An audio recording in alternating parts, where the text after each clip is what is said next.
Kami ang The Good Boys! Ako honestly masama loob dahil Bakit? wala naman kasi Bakit masama loob mo? Hindi ko ba masaya nagkita-kita tayo ulit? masaya. Oh, masaya. Eh kasi siya yung leader eh. Dahil alam mo ang totoo niyan, masarap kasi tsaka masaya dahil nagkita-kita kami. Mm. Ewan ko itong mga to kung talaga regular nagkikita. Kaya nung naimbitahan ako, sabi ko, masaya to. Go ako dyan. Kasi sa totoo lang, pagka meron na tayo nakakasabay ng mga bata artista, para sila, para si Berting Labra na tayo.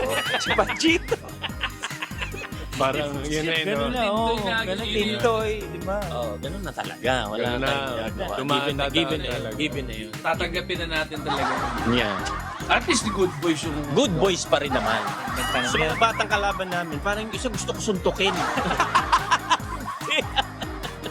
Joke lang yun. Joke lang yun.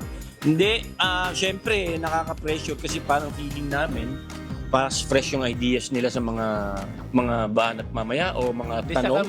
Pero, mga millennial to. Eh. Millennial. Baka yung mga millennials to. sagot na usual na tinatanong o Oo, sinesurvey, baka. mga millennial na rin yung sagot. Pero updated naman si Benji. I know, right? Ang hirap pagpawala ng joke, baka biglang, ganun lang yun. Oh, ganun naman lang.